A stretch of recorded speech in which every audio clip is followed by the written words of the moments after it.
जय जय राम।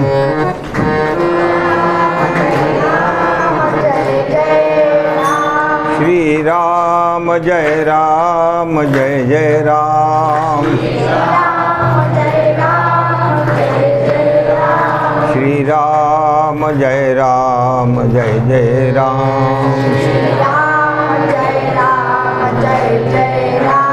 श्री राम जय राम जय जय राम।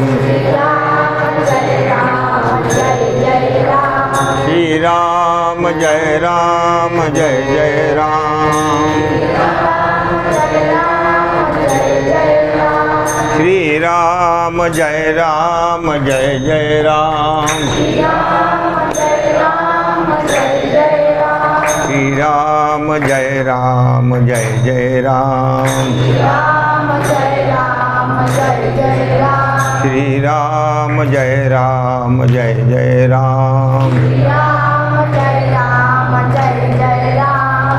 प्रभु रामचंद्र भगवान की जय। बजरंग बली। श्री संत गोस्वामी तुलसीदास शांति ब्रह्म भगवान बाबा। परम पूज्य भीमसिंह महाराज। परम पूज्य भक्तराज सब संतन की। थोडं कुठेतरी शिट्टी मारते ते आवाज।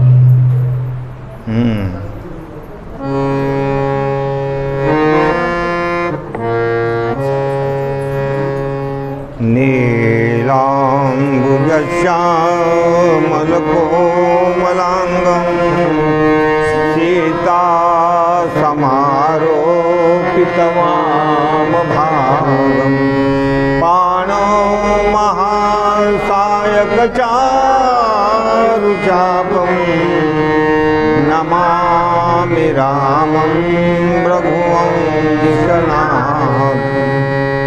अतुलितबलधामं हेमशैलाभदेहं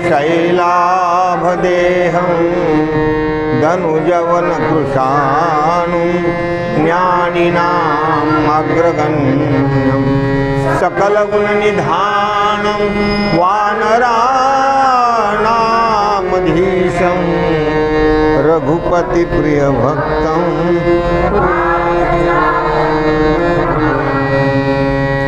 ब्रह्माम्भोधिसमुद्भवं कलिमलप्रध्वंसनं काव्ययं श्रीमच्छम्भुमुखेन्दुसुन्दरवरे संशोभितं सर्वदा।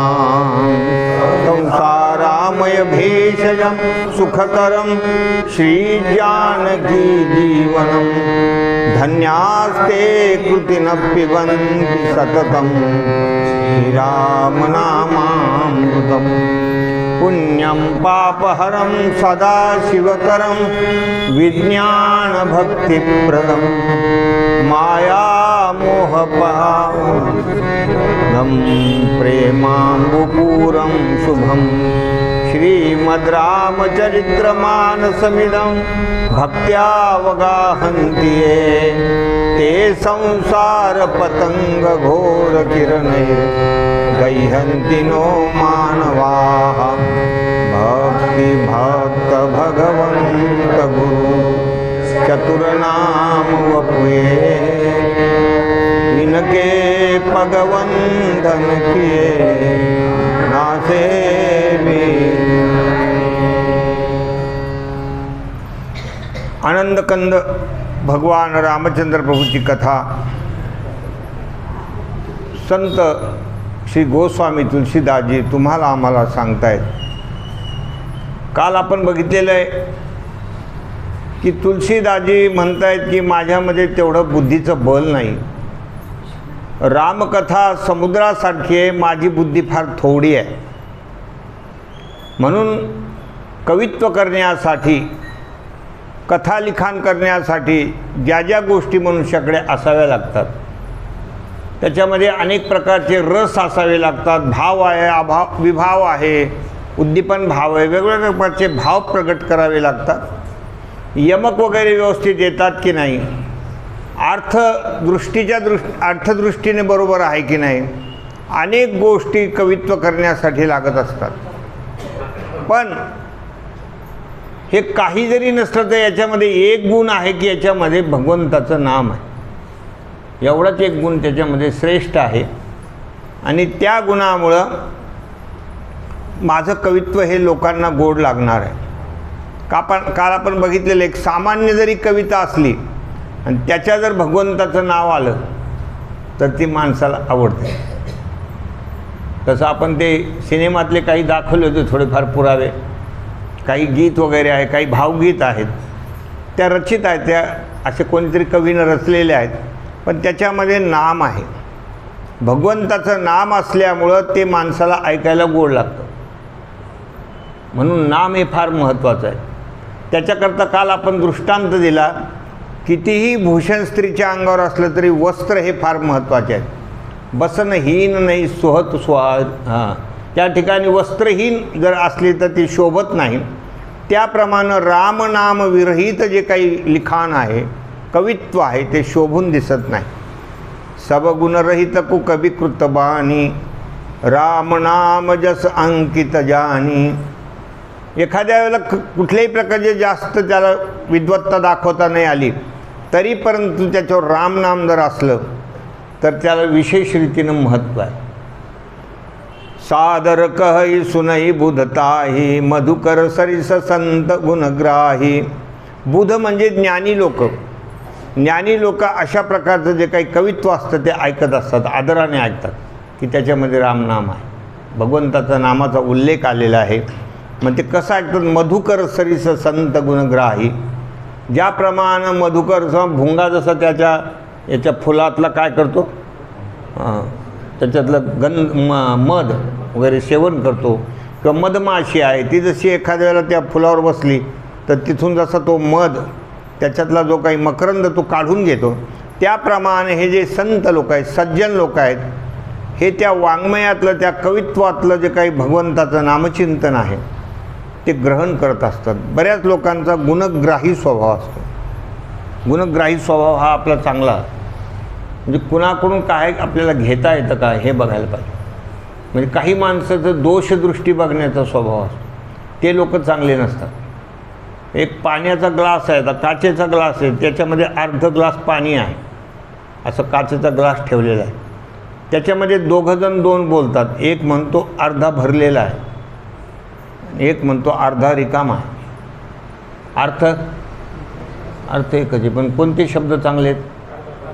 अर्धा भरलेला आहे. तो गुणग्राही स्वभाव आहे. त्याच्यामध्ये काय आहे याला महत्त्व आहे. पण काही माणसं याच्यात अर्ध नाही आहे, असे काही दोष बघणारे असतात, याच्यात हे नाही आहे, मग तो स्वभाव चांगला नाही. संतांचा स्वभाव असतो गुणग्राही स्वभाव आहे. ते कितीही विद्वान असले, किती अधिकारी असले तरी ते त्या ठिकाणी गुण जे आहे ते घेत असतात. आमचे वडील असे अनेक कीर्तनकारांच्या कीर्तन श्रवणाला बसायचे, पण ते अशा पद्धतीने बसत होते की जसं काही मला काही येतच नाही आणि यांच्याकडून आता मला काहीतरी ज्ञान मिळणार आहे, याप्रमाणे ते बसत असत. म्हणजे प्रत्येकाचा स्वभाव असा असला पाहिजे, गुणग्राही स्वभाव असला पाहिजे आणि त्याच्याकडून घेण्याची आपली वृत्ती पाहिजे. यद्यपि कवितरस एक नाही, राम प्रताप प्रगट येहि माही. जरी कवित्वाच्या अंगानं कुठलाही रस मला प्रगट करता आला नाही तरी रामप्रताप या कवित्वामध्ये आहे.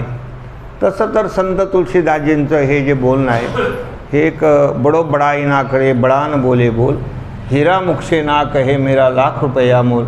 जी मोठी माणसं असतात ते लवून झवून त्या ठिकाणी खाल्या प्रकारे वाकून राहत असतात महाराज.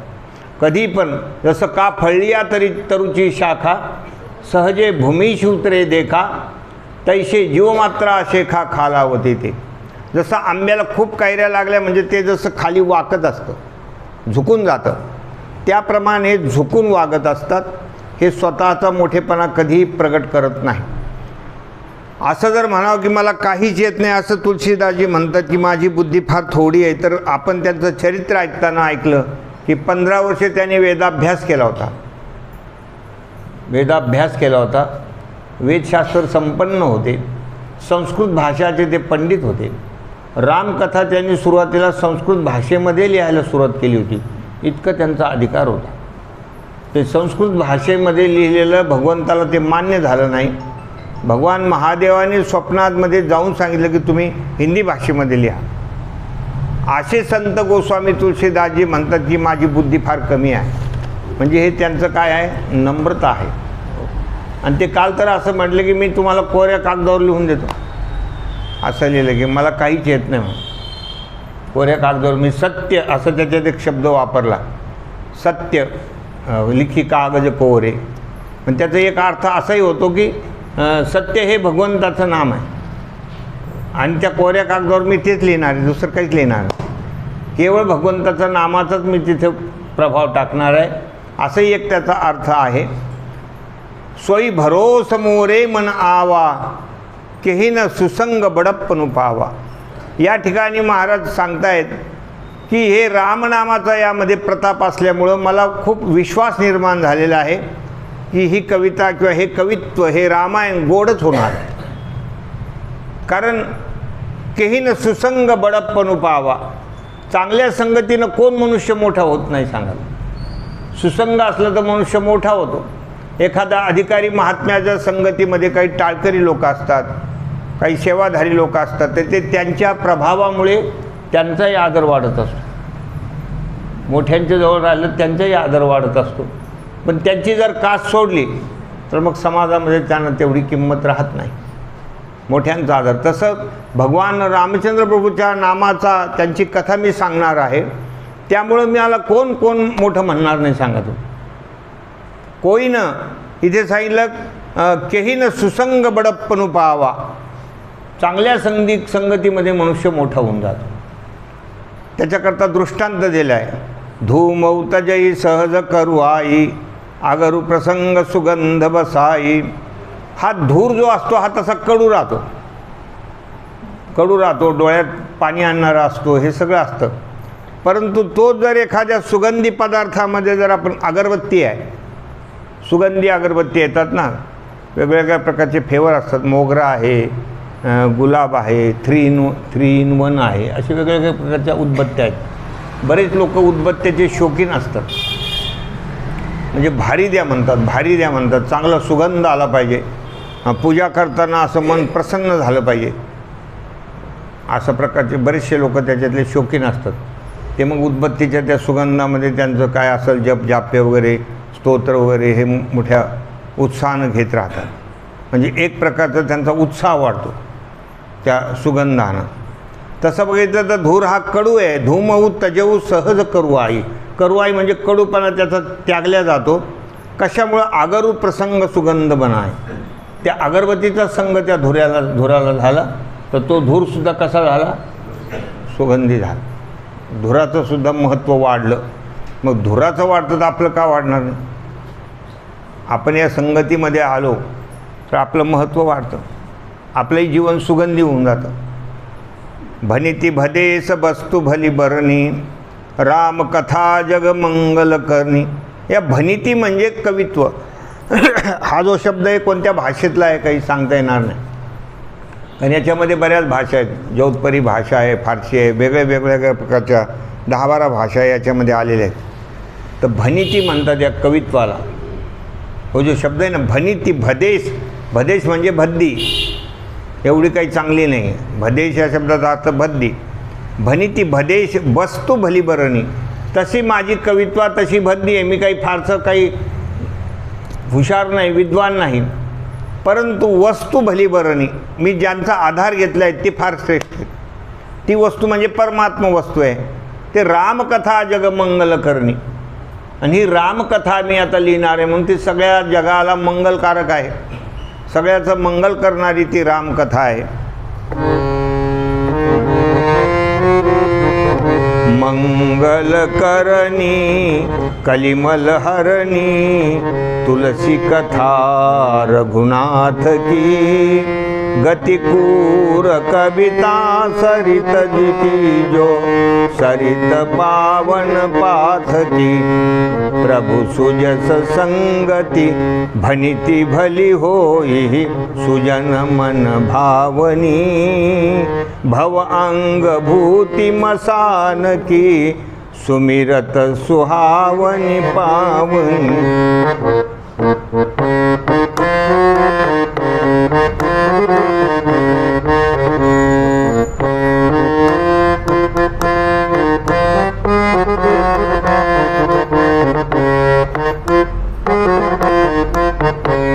हे छंद आहे हा। या रामायणाच्या लिखाणामध्ये काही सोरठ आहेत, काही दोहे आहेत, काही चोपाया आहेत। चोपाया खूप प्रमाणामध्ये आहे आणि याला छंद म्हणतात। छंद या काव्याला ते काय म्हणताय, मंगल करणी कलिमल हरणी। ही जी भगवान रामचंद्र प्रभूची कथा आहे ती मंगल करणारी आहे, आपल्या जीवनाचं मंगल करणारी आहे। मंगल करणी, अमंगल कधीच होऊ शकत नाही आपल्या जीवनामध्ये। मंगल कलिमल हरणी, कली म्हणजे कलियुग। कलियुग हा मलिन आहे, याच्यामध्ये फार दोष आहे, कलिदोष। या कलियुगामध्ये माणसं तुम्हाला चांगले भेटणं फार कठीण आहे।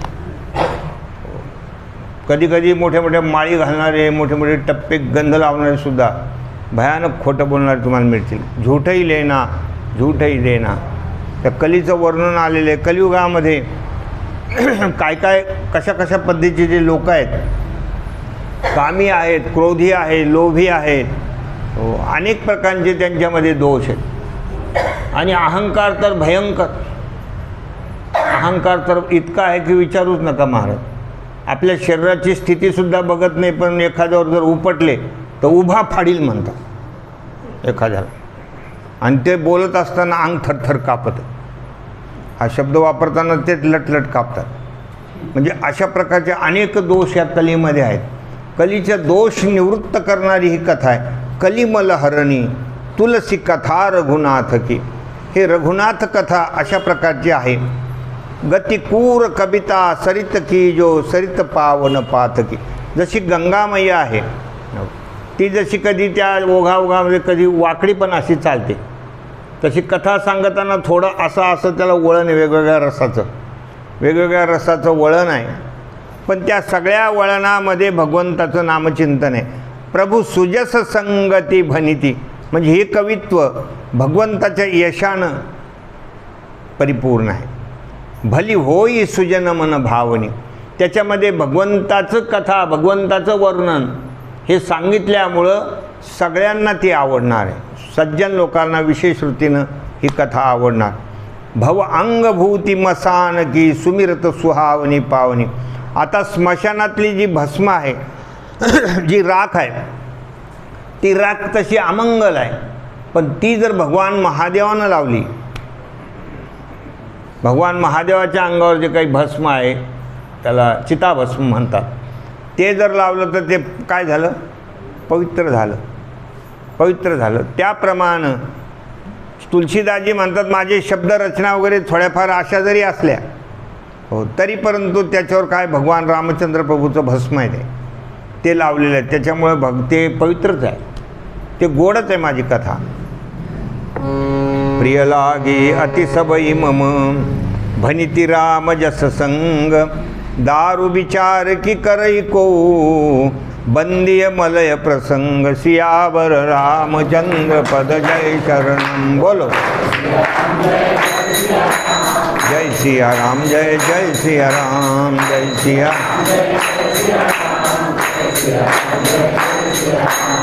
प्रिय लागी अति सबई मम भनिती राम जस संग। भनिती म्हणजे कवित्व, ही सगळ्याला गोड लागणार आहे। प्रिय लागी अति सबई मम, सर्वांनाही गोड लागणार आहे, कारण याच्यामध्ये रामप्रभूचं वर्णन आहे, त्यामुळे हे गोड होणार आहे। त्याला दृष्टांत दिला आहे की दारू विचारू की करई को बंद्य मलय प्रसंग। या मलय पर्वतामध्ये जे काही लाकडं असतात ते चंदनाचं ते सगळं सुगंध तिथे असतो, आणि तिथे एखाद्याला सामान्य लाकडाला सुद्धा तो लागून जातो, मग त्याला सुद्धा चंदनाचा सुगंध निर्माण होतो, संगतीचा तो परिणाम आहे। त्याप्रमाणे मलय पर्वतावर जे काही आहेत ते दारू, म्हणजे हेच ती दारू नाही, लाकडं, हे शब्द असे आहेत महाराज की हे लाकडं जे आहेत ना हे सुद्धा सुगंधी होऊन जातात, कारण ते सुगंधी पर्वतामध्ये आहे, मलय पर्वतामध्ये असल्यामुळे अशा प्रकारची ही कथा रामनामामुळं, रामकथेमुळं गोड होणार आहे. श्याम सुरभि पय बिसदाती गुणद करई सब पान, गिरा ग्राम्य सिय राम जस गावई सुनई सुजान. श्याम सुरभी म्हणजे एखादी जर काळ्या रंगाची गाय असली, काळ्या रंगाची गाय पण दूध अमृतासारखं आहे ना, का त्या रंगावर नाही काळ्या रंगाच्या गायचं मी दूध पित नाही म्हणून. अरे काय भुललाशी वरलिया रंगा, वरच्या रंगाला काय भुलायचं. वरचा रंग काळा जरी असला तरी तिचं दूध पवित्र आहे, गुणकारी आहे, सगळेजण घेतात. गुणद येते करई सब पान, पान म्हणजे सगळेजण ते पीत असतात. गिरा ग्राम्य सिय राम जसं, तसं हे जे काही वर्णन आहे माझं हे ग्राम्य भाषेमध्ये जरी असलं, म्हणजे तुम्हाला जर वाटत असलं ही सामान्य भाषा आहे असं जरी असलं, ग्राम्य भाषेत जरी मी लिहित असलो तरी त्याला सगळ्यांचे ते आवडीचं होणार आहे. कारण ते भगवान रामचंद्र प्रभूचं वर्णन आहे, प्रभू रामचंद्रांचं वर्णन असल्यामुळं ते सगळ्यांना खूप आवडणार आहे. मणिमाणिक मुकुता छबि जैसी, आही गिरी गज शिर सोहन तैसी, नृप किरीट तरुणी तनु पाई, लहई सकल शोभा अधिकाई. मणी माणिक मुकुता छबी जैसी. आता मणी माणिक मोती म्हणजे मौल्यवान मणी, माणिक मोती वगैरे अत्यंत मौल्यवान आहे. तर आहीगिरी गज शिर सोहन तैशी. आता आही म्हणजे साप, पर्वत, गिरी म्हणजे पर्वत आणि गज म्हणजे हत्ती. हत्तीच्या डोक्यावर, सापाच्या डोक्यावर आणि पर्वतावर ते असतात, पुढे पुढे मणी पर्वतावर सापडतात. तर तिथे एवढे शोभून दिसत नाही, तिथे शोभून दिसत नाही. त्याच्याविषयी फार माणसाला इतकं अट्रॅक्शन नसतं. समजा नागाच्या डोक्यावर मणी असला आणि कुठतरी असं दणकन नाग निघाला, असा फुसकारा मारला त्याने, फणी काढली, असं कोणी म्हणणार नाही की काय मणी चमकू राहिला, जरा जवळ जाऊन पाहू. कोणी त्याला हात तरी लाईल का? कारण त्याच्या डोक्यावरचा मणी शोभून दिसत नाही, त्याच्या डोक्यावर तो शोभून दिसत नाही. तसं पर्वतावर शोभून दिसत, काही वाकडे तिकडे कुणकडे असतं पर्वत, काय त्याला कुठली लेवल असते का काय असते, कुणकडे असतं, मोठाले दगडं बिगडं त्या पर्वतावर असतात. आम्ही डोंगरावर चढलेलो आहे बऱ्याच वेळेला, त्याच्यामुळे सांगतो. खालीवर रस्ते असतात त्याच्यात, तर त्याच्यात ते मणी शोभून दिसत नाही. हत्ती आहे भला आगडबंब शरीर, ते आगडबंब, त्याच्या डोक्यावर एखादा मणी लावला तर तो काय शोभून दिसणार. इथं आहीगिरी गजशिर सोहन तैसी, नृप किरीट तरुणी तनुपाये, लहई सकल शोभा अधिकाई. नृप किरीट म्हणजे राजाच्या मुकुटावर जर ते मणी असले तर ते कसे शोभून दिसतात. नाही तर तरुणी तनुपाई, तरुण स्त्रीच्या, जी तरुण आहे, तारुण्यामध्ये कसं खूप तेज असतं चेहऱ्यावर, काय म्हणतात ना, प्रगटे अंगणांगी, असं ते एक ओवी आहे बघा माऊलीची. का प्रथम वैसा काळी लावण्याची अंगणांगी, प्रथम वैसा काळी.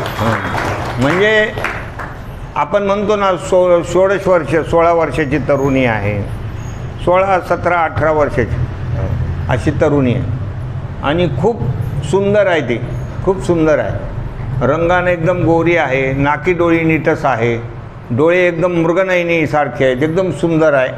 आणि तिच्या कानामध्ये समजा एखादी मोती वगैरे असले, कुंडले वगैरे, तर तिथं शोभून जाईल. जसं वारी आणि कुंडल हाले आणि डोळे मोडी तर आधा चाले, हे जशी गवळण आहे त्याप्रमाणे ते कुंडल तिथे शोभून दिसतात. तिथे तिच्या अंगावर जसा एखादा दागिना असला तो तिथे शोभून दिसतो. नाहीतर तिथं तरुणी मुद्दाम घातलं बरं, नाही तर 80 वर्षाच्या म्हातारीने जर ते केलं हो तर ते तेवढं शोभून दिसत नाही. ते किती भारी भारीतलं काही घातलं आणि म्हातारीनं लिपस्टिक जरी लावली तरी ती शोभणार नाही. आता लावते, कोणी उठतं लावतं, हो काय आहे काय नाही काही कळतच नाही. लग्न कार्य तर सगळ्या महिला थेतडून आल्याशिवाय राहतच नाही. तर अशा प्रकारे हे तरुण स्त्रीला जसं ते शोभून दिसतं, ह्याच गोष्टी कोणत्या, मणी माणिक मोती वगैरे हे तिला शोभून दिसतं, त्या दागिन्यामध्ये विशिष्ट वयामध्ये ते शोभतं. त्याप्रमाणे तैशई सुकबी कबित बुध कहई उपजयी आणत आणत छबिल हई. त्याप्रमाणे चांगले कवी आहेत, वाल्मिकासारखे आहेत, त्यांनी लिहिलेलं. गोस्वामी तुळशीदासजी म्हणतात जे काही श्रेष्ठ कवी आहेत, सुकबी कबित बुध कहई, बुध म्हणजे ज्ञानी लोक, हो, हे जे काही कवित्व करतात, वाङ्मय तयार करतात, ते तिथे एका ठिकाणी निर्माण होतं, पण जिथे शोभायचं तिथं शोभतं ते. म्हणजे ते शोभण्याच्या काही जागा आहेत. म्हणजे कुठे शोभा देतं, जिथं त्याच्यातला विचार लोकांना कळतो, ज्या लोकांना त्याचा प्रचार करावा वाटतो, ज्यांना त्या शब्दातून आदर्श निर्माण होतो, तिथे ते शोभून दिसतं, अन्यथा शोभून दिसत नाही. म्हणून लिखाण जरी झालं तर लिखाणाचा एक रसिक लागतो. पुन्हा नाही, एखादा मोठा गायक आहे, भीमसेन जोशी आहेत, त्यांचं गायन जर चालू झालं तर ते ऐकणारे रसिक पाहिजे ना, ऐकणारे सुद्धा रसिक पाहिजे ना, त्याच्यातले जाणकार पाहिजे ना, मग त्यांना त्याच्यातून आनंद होतो. नाही तर काही लोक म्हणते हे कवर चालणार आहे, असे काही लोक म्हणतात. बरेचसे कीर्तनाला ज्याला काही चालीचं माहिती नाही ते पहिल्या चालेल म्हणतात, ही एवढी चालू का, त्या पहिल्या चालेल एवढी म्हणते ते. अशा प्रकारची स्थिती होते, कारण त्याच्यातलं तो रसिक पाहिजे. तसं हे जे कवित्व आहे हे जाणणारे सुद्धा त्याच्यातले अभ्यासू असले पाहिजे. ग्रंथाचा अभ्यास करणारी माणसं, वाङ्मयाचा अभ्यास करणारी माणसं याच्यातला रस काढू शकतात. ज्यांचा अभ्यास नाही त्यांना काय कळणार आहे याच्यातलं सांगा तुम्ही. ते नाव पण ठेवतात मग त्याला, हे बाकीचे सगळ्या गोष्टी आहेत नाही असे बोलतात, कारण त्यांनी कधी वाचलेलंच नसतं, त्यांनी ते पाहिलेलंच नसतं. आता हे समजा एवढं मोठं रामकथा, एवढा मोठा ग्रंथ तुमच्यासमोर आहे, मग ज्यांनी याला कधी वाचलंच नाही, ज्यांनी कधी याचा अर्थ पाहिलाच नाही, तो काय म्हणणार आहे? तो असं नाही बोलणार तर काय बोलणार आहे? कारण त्याला माहितीच नाही त्याच्यात काय आहे, आणि अर्थही कळत नाही, अर्थही कळत नाही. हिंदी भाषा आहे ती, नुसती हिंदी भाषा नाही, वेगवेगळ्या प्रकारच्या भाषेतले शब्द आहेत, ते जाणूनच नाही घेतले तर त्याला त्याच्यातलं काय कळणार? म्हणून उपजयी आणत म्हणजे एका ठिकाणी निर्माण होतं, आणत छबिल हई. हे वरचा जो दृष्टांत आहे तो खालच्या याला लावलेला आहे, की ज्याप्रमाणे हे मणी माणिक मोती वगैरे हे जरी समजा पर्वतातून निर्माण झाले याच्यातून, तरी पण ते मणी माणिक मोती नागाच्या सापाच्या डोक्यावर शोभत नाही, हत्तीच्या डोक्यावर शोभत नाही, ते इकडेच शोभतात. भगती हे तु बिधी भवन बिहाई सुमिरत सारद आवती धाई. आणि विशेष करून जे काही वाङ्मय आहे, जे कवित्व आहे, ते जर भक्तियुक्त असलं, भक्तिरसानं युक्त असलं तर सरस्वती ब्रह्मलोकातून धावत येते तिथे. त्याला विशेष अजून करण्यासाठी तिथे अजूनही गोड झालं पाहिजे, म्हणून सरस्वतीलाच दम पडत नाही, ती स्वतः धावत येते तिथे. की सुमिरत सारद आवती धाई, सारद म्हणजे सरस्वती, सरस्वती धावत धावत येते. रामचरित सर बिनु अनवाये सो श्रम जाईन कोटी उपाय. मग इतक्या ब्रह्मलोकातून धावत धावत आलेली जी सरस्वती आहे ती दमून जाते ना, तिला श्रम होतात ना. कोणी बी लांब 2-4 किलोमीटर जर फिरून आला, पळून आलं तर माणसं थकतातच ना. लांबून जर आलं तर बरेचसे लोक सकाळी सकाळी पळतात, घरी आल्या आल्या गलास भर दूध घेऊन टाकतात, थकतात, काही 2-3 प्लेट पोहे खातात, थकले. तर अशा प्रकारची स्थिती होते. त्याप्रमाणे ही सरस्वती ब्रह्मलोकातून धावत धावत येते यांच्याकडे. पण रामचरित सर बिनु अनवाये, या रामचरित्ररूपी या सरोवरामध्ये स्नान केल्याशिवाय तिचा थकवा जात नाही. सो श्रम जाईन कोटी उपाय. सरस्वतीचा सुद्धा थकवा इथे जातो की ज्याने प्रभू रामचंद्राचं चरित्र लिहिलेलं आहे, तिथे येऊन तिचा थकवा जातो, तिला आनंद प्राप्त होतो. कबी कोबितास हृदय विचारी गावई हरिजस कलिमलहारी. म्हणून जे काही कवी आहेत, पंडित लोक आहेत, त्यांना माहिती आहे की सरस्वती धावून येते असं जर आपण भगवंताचं वर्णन करू लागलो तर, म्हणून ते भगवंताचं गुणानुवाद वर्णन करतात. गावई हरिजस, जस म्हणजे यश, कलिमलहारी. आणि हे भगवंताचं यश जे आहे हे कलिदोष हरण करणार आहे. गळती दोषाचे डोंगर शुद्ध होती नारी नर, गाती ऐकती सादर जे पवित्र हरिकथा. असं दोष निवृत्त करणारी ही भगवंताची कथा आहे. किन्हे प्राकृत जनगुणगाना, शिरधुनी गिराल गत पछिताना. जर सरस्वती धावत धावत आली आणि एखादा कवी जर प्राकृत कोणाचं तरी वर्णन करायला लागला, कशावरही कविता लिहायला लागला. असे काही कवी असतात की त्यांना निसर्ग काही दिसलं की कविता सुचते. असे काही काही असतात, असे कवी असतात. त्या गुराख्यालाच एक जण म्हणायला लागला, तो ढोरं चारीत होता आणि श्रावण महिना होता, हिरवगार डोंगर होतं, त्याला कवित्व सुचलं. म्हणले, हे बालका, हे सगळं हिरव्या हिरव्या रंगाची शालू नेसलेली ही सुंदरी, ही तुला तुझ्या त्या मांडीवर घेत असेल रे बालका. तिच्या त्या हिरव्या शालूनं तुला किती समाधान वाटत असेल. बोल रे बालका, असं त्याला सुचलं. तर तुला असं होतं का, हे सगळं जाणवतं का हे सगळं बघून? तो म्हणला, मी आधी पेत होतो तेव्हा असं होत होतं, आता मी पेनं सोडून दिलं म्हणे. असे जे काही कवित्व आहे ते कवित्व काही त्याला एवढं कशावर बी रचना करायची. एका जणांनी सिगारेटवर कविता लिहिली. सिगारेट लिहिलं मोठं हेडिंग, सिगारेट. खाली लिहिलं धूर धूर धूर. पुन्हा लिहिलं वेटोळे वेटोळे वेटोळे, नाकातून तोंडातून. झाली कविता. ह्याला काय कविता म्हणतात का? काही पण लिहायचं आपलं, काही त्याला अर्थ नाही, यमक जुळून टाकायचे. जय देव जय देव जय पांडुरंगा, चल पळ तिकडं टाक माया शांगा, जय देव, काही पण म्हणतात. हो, जय देव जय उंदीर मामा, म्युन्सिपाल्टीचा पिंजरा रिकामा, जय देव, असं काही पण जोडून टाक. पण त्या अशा ज्या कविता असतात काही पण जोडायचं, तर त्या कवितेला बघून त्या सरस्वतीला शीन निर्माण होतं. हे लिहिलं, किने प्राकृत जनगुण गाना, शिरधुनी गिरा लगत पछिदाना. ती डोक्यावर मारून घेते की मी इथं धावत आले आणि काही पण लिहू राहिले. तिला ते आवडत नाही.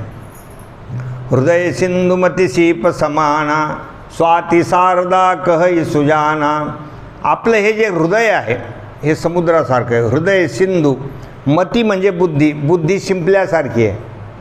हृदय सिंधू आणि समुद्रात ते शिंपले असतात. हृदय सिंधू मती सीपस, मती म्हणजे बुद्धी शिंपल्यासारखी आहे. स्वाती शारदा कहई सुजाना. सज्जन लोक म्हणतात की ही सरस्वती स्वाती नक्षत्रासारखी आहे. स्वाती नक्षत्र. आता ही स्वाती नक्षत्र काय?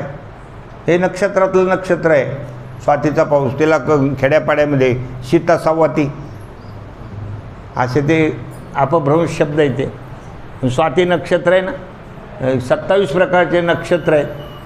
27 प्रकारचे नक्षत्र आहेत. अश्विनी, भरणी, कृतिका, रोहिणी, मृग, आर्द्रा, पुनर्वसू, पुष्य, आश्लेषा, मघा, पूर्वा, उत्तरा, हस्तचित्रा, स्वाती, विशाखा, अनुराधा, ज्येष्ठा, मूळ, पूर्वाषाढा, उत्तराषाढा, श्रवण, धनिष्ठा, शततारका, पूर्वा भाद्रपदा, उत्तरा भाद्रपदा, श्रवण, रेवती वगैरे असे शततारका, रेवती असे 27 नक्षत्र आहेत. त्याच्यामध्ये वेगवेगळ्या प्रकारच्या नक्षत्राचे लोकांना माहीत आहे, याचं कोणतं वाहन आहे, त्याचं कोणतं वाहन आहे, हो असे लोक म्हणतात. हे मघा नक्षत्रामध्ये झड लागत असते, सारखं रिप पाणी. खेड्यापाड्यात म्हणायचे मघा, एक तर ढगाकडं बघा, नाही तर मग ते काय विचारू नका. हो असे खेड्यापाड्यातले लोक बोलत असतात या नक्षत्राच्या बाबतीमध्ये. तसं हे स्वाती नक्षत्र जे आहे ना, हे ज्वारीच्या वेळेला, ज्वारीच्या पिकाच्या वेळेला येत असतं. जर ते नक्षत्र पडलं तर ज्वारीचे दाणे मोत्यासारखे चमकतात. ते मालदांडी वगैरे ज्वारी असायची, आता बेदरी हा वेगळं, आमच्याकडे ती मालदांडी व्हायची, ते असे ते दाणे असे मोत्यासारखे चमकायचे, असे चम चम चम चम. आणि हे स्वाती नक्षत्राचं पाणी जर समुद्राच्या शिंपल्यात पडलं तर त्याचा मोती होतो, त्याचा मोती होतो. पण ते त्या स्वाती नक्षत्रातलंच पाणी पाहिजे, दुसरं नाही चालत, दुसरं नाही चालत. तसं इथं जे आहे, इथं हृदय जे आहे ते समुद्र आहे. हृदय सिंधू, हृदय आपलं जे आहे ते समुद्र आहे. आणि आपली जी बुद्धी भगवंताने आपल्याला दिली ती शिंपलं आहे. आणि सरस्वती हे स्वाती नक्षत्र आहे. त्या सरस्वतीनं जो बरसई बरबारी विचारू होई कवित मुकुता मनी चारू. आणि ते सरस्वतीनं जर सत्सद विवेक नावाचं जल त्याच्यावर जर वर्षाव केला त्या शिंपल्यामध्ये, तर त्या ठिकाणी खऱ्या अर्थानं मुक्त मनी, ज्याला काय म्हणतात श्रेष्ठ अशा प्रकारचा मनी होतो, जो की चमचम करणारा आहे असा मनी होतो. आणि तो मनी जुगुती बेधी पुनि पोही अही रामचरित बत बरताग पहिरई सज्जन बिमल उर शोभा अति अनुराग. या ठिकाणी जुगुती बेदी म्हणजे त्या मण्याला, कोणत्या मण्याला? सरस्वतीच्या कृपेच्या. सरस्वतीच्या कृपेनं शिंपल्यामध्ये जे काही तिनं ज्ञान ठेवलेलं आहे तो मणी घ्यायचा, त्याच्यामध्ये मोठ्या युक्तीनं छेद पाळायचा आणि त्याच्यामध्ये रामचरित रूपी धागा घालायचा. रामचरित्र जे नाही की रामचरित्र बरं ताग म्हणजे धागा. या रामचरित्र रूपी तागामध्ये त्या मण्याला काय करायचं? ओवायचं. आणि मग सज्जन लोक ते आपल्या गळ्यामध्ये घालतात, तर ते प्रेमी भक्त वेगळे दिसतात. यन लब्ध्वा अपमान सिद्धो भवती अमृतो भवती तृप्तो भवती कृतकृत्यो भवती. अशा प्रकारचे ते असतात महाराज. म्हणून तर त्यांचं जे भागवतात जे काही वर्णन केलेलं आहे ना, की शृण्वन सुभद्राणी जन्मानि कर्माणि चयानि लोके हितानि नामानि च तदर्थतानि गायन् विलज्जो विचरेत संगः एवं व्रतस्वप्रिय नाम कीर्त्या जातानुरागो धृतचित्त उच्चैः हसत्यथोरोति तिरोति गायन् तुन्माधवनृत्यति लोकवाह्य. हे असे असतात ते त्या मस्तीमध्ये असतात, भक्तीच्या मस्तीमध्ये. भक्ताला ते प्राप्त होतं, मग ते प्रेमी भक्त आहेत. ते प्रेमी भक्त त्या मण्यामुळं शोभतात महाराज. त्यांच्याकडे तो मणी असतो, तो सरस्वती मातेच्या कृपेनं मिळालेला आहे. आणि त्या रामचरित्ररूपी धाग्यात त्यांनी ओवून आपल्या गळ्यात घातलेला आहे. म्हणजे हरे नामैव नामैव नामैव मम जीवनम कलौ नास्तेव नास्तेव नास्तेव गतिरन्यथा. त्यांना दुसरी कुठलीच याच्यावर सगळं त्यांनी अर्पण केलेलं असतं. जे जन्मे कलिकाल कराला कर्तब बाय सवेश मराला. आता गोस्वामी तुलसीदासजी पुन्हा आपलं त्या ठिकाणी कमीपणा सांगतायत की मी तेवढा मोठा नाही आहे. ते म्हणतात जे जन्मे कलिकाल कराला. या ठिकाणी या कलियुगामध्ये ज्यांचा जन्म झालेला आहे त्यांच्यापैकी मी तर एक फार सामान्य आहे. कर्तब बाय सवेश मराला. कावळ्यासारखं तर माझं हे आहे, स्वभाव आहे. आणि वरून वेश फक्त हंसासारखा घेतला, आतून कावळ्यासारखा आहे. कर्तब बायस वेश आणि मराला म्हणजे वरून मी हंसासारखा दाखवतोय. चलत कुपंथ बेद मग छाडे कपट कलेवर कलिमल भांडे. आणि वेदमार्गानं चालायचं नाही, दुसऱ्या कुपंथानं वाटचाल चालू आहे. आणि पुन्हा कपटी जीवन, कपटी कुटीला अशा प्रकारचं जीवन आहे. आणि कलिमलानं भरलेलं हे जीवन आहे. कलिमलाचा तो भांडच आहे असं माझं जीवन आहे. असे बंचक भगत कहाई राम के किंकर कंचन कोह काम के. याच वर्णनातून आता सध्याची परिस्थितीसुद्धा तुलसीदासजीने सांगितली की या कलियुगामध्ये असे लोक खूप आहेत की वरून दिसायला ते छकपक आहेत, पण आतून मात्र ते एकदम डाकूच आहेत. म्हणजे लोकांना लुटणारे लोक आहेत. त्यांना काहीतरी लोभामध्ये टाकून काहीतरी सांगून असे ते आहेत. आणि वेदमार्गानं तर वागत नाही, अत्यंत कपटी आहेत. कलिदोषानं त्यांचं अंतःकरण भरलेलं आहे. बंचक भगत कहाई राम के. फक्त वरून माळा मुद्रा हे घालून, कपडे वगैरे असे घालून मोठे आम्ही राम भक्त आहोत असं लोकांना ते दाखवत असतात. किंकर कंचन कोह काम के. मग त्यांच्यामध्ये काम क्रोध लोभ हे तिन्ही असतात. कंचन म्हणजे सोनं, सोन्याचा लोभ. कोह म्हणजे क्रोध आणि काम. हे सगळे नरकाला नेणारेच मार्ग आहेत ना. काम क्रोध लोभ. त्रिविधम नरकस्येदम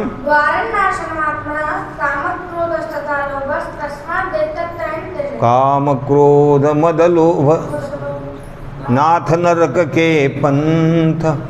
हां बीरही भजऊ भजई जय संत. रामायणामध्ये पुढे सुंदरकांडात ते वर्णन आलेले. तसे हे सगळे कसे असतात की किंकर म्हणजे याचे ताब्यात गेलेले आहेत. कंचन म्हणजे लोभी जीवन, की समाजाला त्या ठिकाणी भ्रमामध्ये टाकायचं, काहीतरी सांगत राहायचं, समाजांना फसवत राहायचं, त्यांच्याकडून पैसे मिळवत राहायचं. अशा प्रकारचे हे लोभी असतात, अत्यंत क्रोधी असतात, कामी असतात. आणि तुलसीदासजी म्हणतात की मी हे असं आहे. आता बोला, तुलसीदासजी म्हणतात मी असं आहे, जसं ते वर्णन केलं आहे. जिनं तिनं म प्रथम रेख जगमोरी धिंग धर्मध्वजा धंदक धोरी. त्याच्यामध्ये मी अगदी माझ्या धर्माची जी ध्वजा आहे ती दंभानं हातात घेतलेली आहे. माझ्या ठिकाणी कपट आहे आणि त्याच्यामध्ये मी पहिला नंबर माझा आहे. मी काही फार श्रेष्ठ नाही असं तुलसीदासजी म्हणतात. जो अपने अवगुण सब कहू बाढई कथा पार नाही लहू. आणखी माझ्यामध्ये बरेचसे अवगुण आहेत, सगळेच जर सांगायला गेलो तर बराच मोठा ग्रंथ होऊन जाईल. बाढई कथा, त्याच्यामुळं थोडं सांगतो, त्याच्यातून ओळखून घ्या मी कसं आहे म्हणून. असं कोण म्हणतात? तुलसीदासजी म्हणतात थोडं सांगितलं मी असं आहे म्हणून. आता खरंच सांगा हे काय महाराजांचं बोलणं आहे? पण मी अगोदरच तुम्हाला सांगितलं की जे अधिकारी लोक आहेत ते आपल्याला स्वतःला कधीच त्या अहंकाराची बाजू घेत नाहीत, मोठेपणा दाखवत नाही.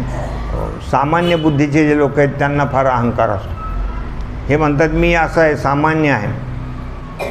आणि माझे अवगुण जर सांगू लागलो तर कथा मोठी होऊन जाईल. ताते मया ते अल्प बखाने थोरे मौजनी हई सयाने. थोडक्यात तुम्हाला माझे सगळे अवगुण सांगितले आणि थोड्या त्यात तुम्ही चांगले शहाणे लोक ओळखून घेताल. समुजी बिबिदी बिदी बिनती मोरी कौन कथा सुनी दे खोरी. मी हे सगळं मी सामान्य आहे तुम्हाला सांगितलं. आता माझ्याकडं काही फार मी मोठा आहे अशा दृष्टीनं बघू नका आणि मग माझी ही रामकथा तुम्ही गोड करून घ्या. कारण मी तुम्हाला अगोदरच सांगितलं मला काही येत नाही. मग आता तुम्ही गोड करून घ्या. आणि जर आता एवढं सांगूनही जर तुम्ही पुन्हा मला नावच ठेवायला लागले तर येते हु पर करिहई जे आशंका मोहिते अधिकते जडमती रंका. मग एवढ्यावरही जर तुम्ही माझ्या याच्यावर शंका करीत असेल तर मग लईच जाईल केश, माझ्यापेक्षाही जाईल लोक आहेत. गई गुजरी. मैं तो इतना मुझे कुछ आता नहीं है. अगर आप इसमें भी कोई संदेह कर रहे हैं तो तुम तो मेरे से भी गए गुजरे है. माझ्यापेक्षाही तुम्ही असं त्या ठिकाणी थो मोहिते अधिकते जडमती रंका. मग ते तर माझ्यापेक्षाही अत्यंत मूर्ख आहेत, कंगाल बुद्धीचे आहेत. मी तर स्वतः कबुली देतो ना, कभी न होऊ नाही चतुर कहाव मती अनुरूप राम गुण गाव. मी काही मोठा कवी नाही आहे, मी मोठा पंडित नाही आहे, मी मोठा चतुर नाही आहे. माझ्या अल्पबुद्धीप्रमाणे मी रामगुण गान करणार आहे. कह रघुपती के चरित अपारा कह मती मोहरी निरत संसारा. अपार समुद्रासारखे भगवंताचं हे चरित्र अगाध आहे, ज्याचा पारावार करता येणार नाही. आणि माझी ही संसारामध्ये बुडलेली बुद्धी आहे. कहमती, मती म्हणजे माझी बुद्धी. कहमती मोरी निरत संसारा, संसारामध्ये रचले पचलेली बुद्धी. म्हणून माझी सामान्य बुद्धी आहे.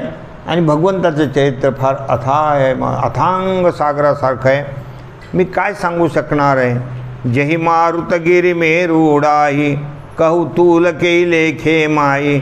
एखाद्या वेळेला जर मोठा जोरानं वारा सुटला तर एखादा पर्वत उडून नेईल अशी त्या वाऱ्यात शक्ती आहे. त्या वाऱ्यासमोर एखादी रुईचा असा कापसाचा बोळा काय सांगा.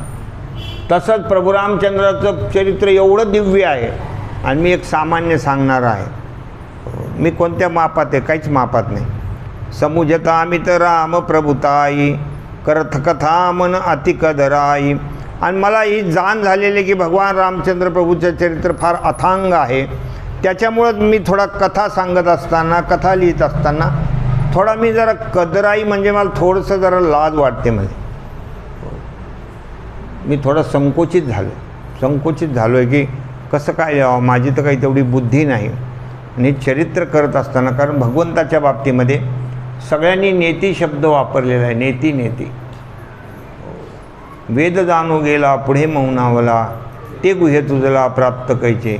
सारद शेष महेश विधी आगम निगम पुराण नेति नेति कही जा सुगुण करही निरंतर गान. सियावर रामचंद्र पद जय शरण बोलो.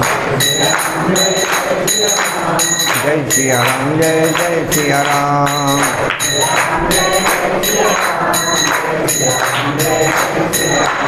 भगवंताचं वर्णन करत असताना सरस्वती सुद्धा पूर्ण करू शकत नाही. शेषनारायण आहे, त्याला 1000 तोंड आहेत. ज्ञानेश्वरीच्या 9व्या अध्यायात काही ओव्या आलेल्या आहेत. पाहे पा जाणवेचे निबळे, कोणी शेषापासून असे आगळे, कोणी वेदापासून असे आगळे, की शेषाहुनी तोंडागळे बोलके आती, तोही अंथरुणा तळवटी दडे, एरू नेती नेती म्हणून बहुडे, एथ सनकादिक वेडे पिशे झाले, करिता तापसांची कडसणी, कौनू जवळी ठेवी जे शूळपाणी, तोही अभिमान सांडोनी पायवनी माथा वाहे, या लागी शरीर सांडोवा की जे, सकळ गुणांचे लोण उतरिजे, संपत्ती मधु सांडिजे कुरुंडी करुणी. नंतर तो श्लोक आहे पत्रम पुष्पम फलम तोयम. त्याच्या अगोदरच्या ह्या ओव्या आहेत, त्या श्लोकाच्या अगोदरच्या ह्या ओव्या आहेत की वेदसुद्धा भगवंताचं वर्णन पूर्ण करू शकत नाही.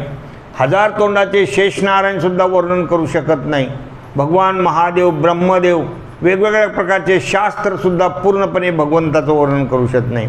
वेद पुराण हे सगळे नेती म्हणजे फक्त दाखवत आहेत, पण पूर्णपणे सांगू शकत नाही. पूर्णपणे ते सुद्धा अलीकडेच आहेत.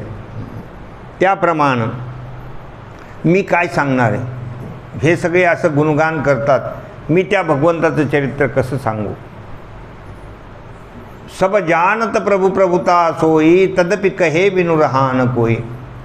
सगळ्यांना माहिती आहे की भगवंताचं जे काही आहे वास्तव स्वरूप हे सगळं, तरी परंतु भगवंताची कथा आपापल्या बुद्धीनं करायला पाहिजे, भगवंताचे गुणानुवाद गायला पाहिजे. सगळेच काही कीर्तनकार 10-10 20 वर्ष संस्थेतले नसतात, की कोणी ज्ञानेश्वरी पाठ करून आलं आहे, की कोणी काही पाठांतर वगैरे केले, असं काही सगळे लोक नसतात. तरी परंतु त्यांनी कीर्तन करायला पाहिजे, कारण आपल्या बुद्धीप्रमाणे भगवंताचे गुणानुवाद आहे, जसं जमेल तसं करायचं. भगवंतांनी जी सेवा दिलेली त्याप्रमाणे करायचे. सगळ्यांना थोडं तेवढं काही ज्ञान असतं.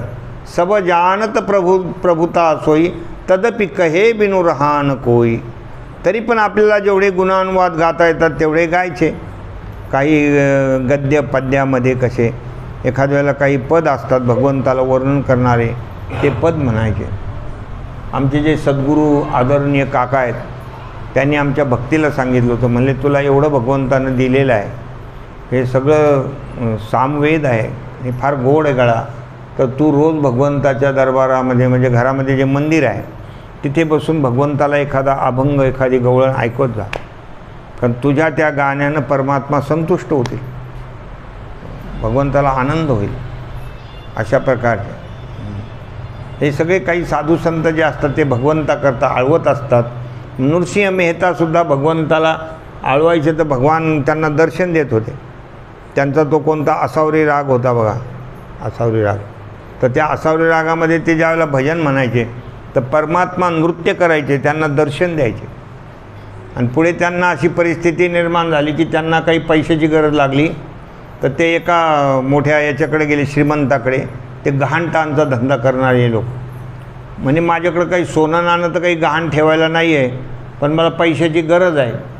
मग त्यांनी सांगितलं बाबा मग तुमचा तो आसावरी राग मला गहाण ठेवा, तो राग तुम्ही इथून पुढं गायचा नाही, माझे पैसे परत तुम्ही करत नाही तोपर्यंत तो राग तुम्ही आळवायचा नाही, ते स्वर काढायचे नाही. मग त्यांनी ते ठेवला गहाण, ते पैसे मिळाले, त्यांचं काही काम वगैरे झालं, पण तो राग आळवत नाही तोपर्यंत परमात्म्याला तळमळ निर्माण झाली की यांच्यासमोर प्रगट व्हायचं आहे, आपल्याला नृत्य करायचं आहे, पण आता ते रागाचे स्वर त्यांनी गहाण ठेवले. मग भगवंतानं एका त्यांच्या मुनिमाचं रूप घेतलं, त्या सावकाराकडे गेले, म्हणले बाबा त्यांचे हे पैसे आणि तो राग सोडा. म्हणजे भगवंताला सुद्धा असे भक्त किती आवडतात. तो राग भगवंतानं सोडून घेतला. नृसिंह मेहताने पुन्हा ते स्वर वगैरे गायले तर भगवान नाचू लागले. तर अशा प्रकारे ज्याला ज्या पद्धतीनं भगवंताची सेवा करता येते त्या त्याप्रमाणे करायला पाहिजे. तहा बेदास कारण राखा, भजन प्रभाव भाती बहुभाषा. वेदामध्ये सुद्धा हे सांगितलेलं आहे की भगवंताचे गुणानुवाद जे आहेत तो भजनाचा एवढा प्रभाव आहे, जसं आपल्याला जमेल त्याप्रमाणे करायचं. वेडे वाकुळे गाईनं परी तुझाची. आपल्याकडे म्हणतात ना,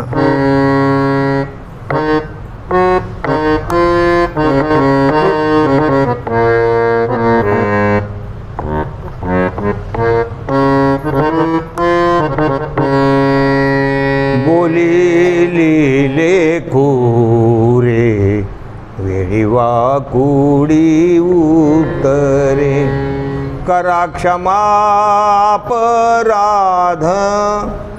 महाराज तुम्ही सिद्ध करा क्षमा अपराध महाराज तुम्ही सिद्ध. अशा प्रकारे भगवंताला आळवत असताना भगवंताला असं म्हणायला पाहिजे की जसं असेल तसं बोलिली लेकुरे वेडी वाकुडी उत्तरे करा क्षमा अपराध महाराज तुम्ही सिद्ध. नाही विचारिला अधिकार मी आपला. काही लोक नाही उच्चारीला म्हणतात. काही भजनी लोकांच्या काय त्यांच्या डोक्यात ते वाचतच नाही ना. ते काय लिहिलेले वाचतच नाही.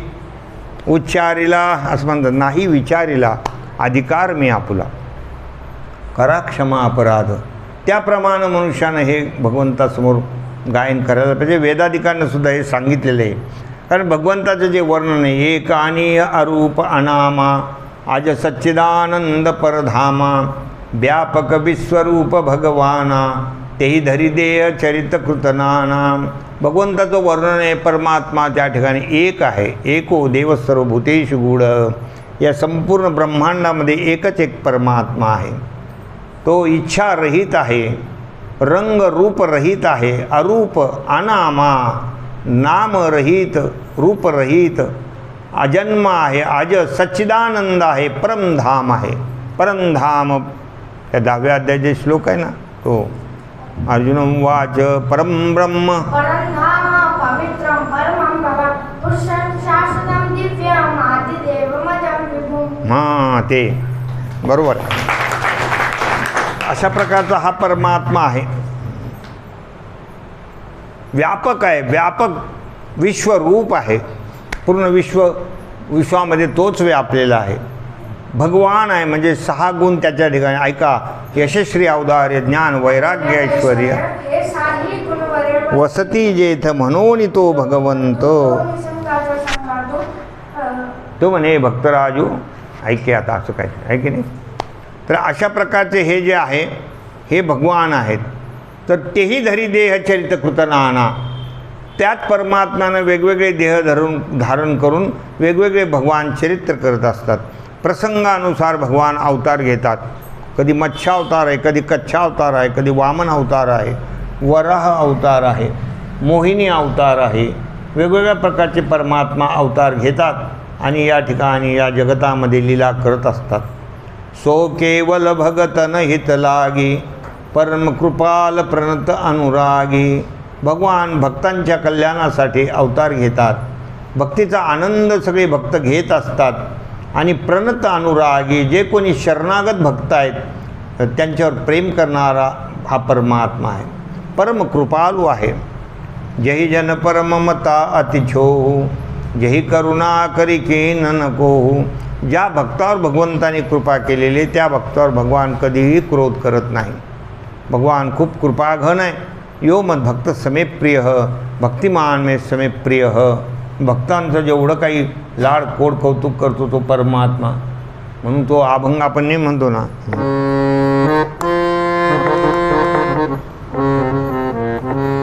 विठू माझा लेकुरवाळा विठू माझा लेकुरवाळा संगे गोपाळांचा मेळा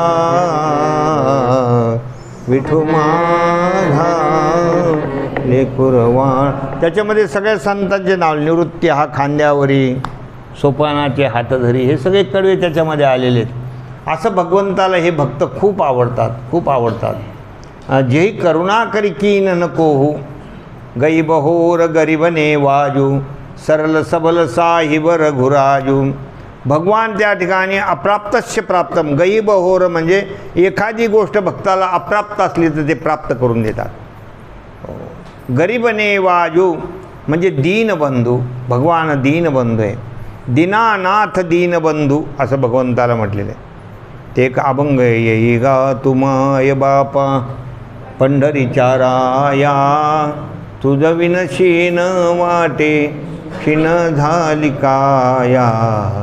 ये गा तुमाय बापा दीनानाथ दीनबंधू, नाम तुम्हा साजे. पतित पावन ऐसी ब्रिदावळी गाजे. ये गा तुमाय बापा पंढरीच्या राया, तुझ विनशीन वाटे क्षीण झाली काया. हे गा तुमाय. भगवान दीनबंधू आहे. सरळ, भगवंताचा सरळ स्वभाव आहे. सबल म्हणजे शक्तिमान आहे. सर्व शक्तिमान परमात्मा आहे. साहिब रघुराजू, सगळ्याचे स्वामी परमात्मा आहे. बुध बरनई हरी जस अस जानी, करई पुनीत सुफल निजबानी. बुध म्हणजे जे ज्ञानी भक्त आहेत ते अशा पद्धतीनं भगवंताचं वर्णन करत असतात आणि आपली ही वाणी पवित्र करून घेतात. भगवत कथेनं, भगवन नामचिंतनानं आपली वाणी पवित्र होत असते. म्हणून तर साधू संत म्हणतात, हरी बोला हरी बोला नाहीतरी अबोला, व्यर्थ गलबला करू नका. ही वाणी पवित्र करून घ्या. तेही बलमय रघुपती गुणगाथा, कही औनाई राम पदमाथा. म्हणून तर मी भगवंताच्या त्या दिव्य याच्यावर, भगवंताचं जे काही प्रत्येक प्राणीमात्रावर जे काही कृपादृष्टी आहे, भगवंताचं हे सगळं दिव्य चरित्र आहे, त्या चरित्राच्या बलावर मी आता या ठिकाणी हे सगळं वर्णन करणार आहे. भगवंताच्या कृपेच्या बलावर. तेही बलमय रघुपती गुणगाथा, कयौ राम नाई रामपद माथा. भगवंताच्या चरणारविंदी साष्टांग दंडवत करून मी हे सगळं चरित्र वर्णन करून सांगणार आहे, असं गोस्वामी तुलसीदासजी सांगतात. तर उद्या आपण पुन्हा बघणार आहोत आणखी कशा कशाला वंदन करतायत. कथा लिहित असताना, हे सगळे ग्रंथ लिहित असताना किती किती जणाला तुलसीदासजीनं वंदन केलेलं आहे. वंदन केलं म्हणजे प्रत्येकाच्या कृपेला पात्र होत आहेत. प्रत्येकाने महाराजावर कृपेचा वर्षाव केला, त्याच्यानंतर तो कथेला प्रारंभ होणार. इथपर्यंत आज आपण बघितलं. आता उद्या पाहू.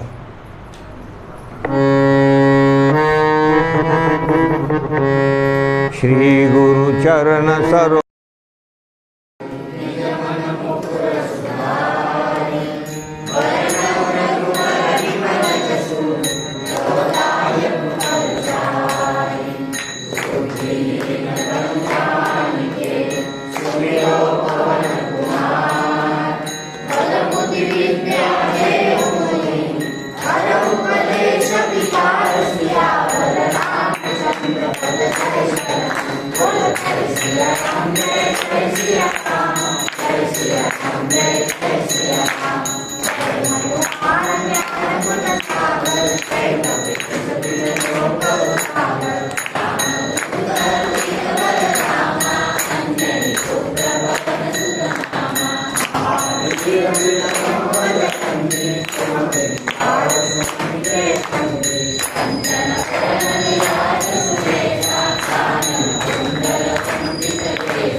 Thank you.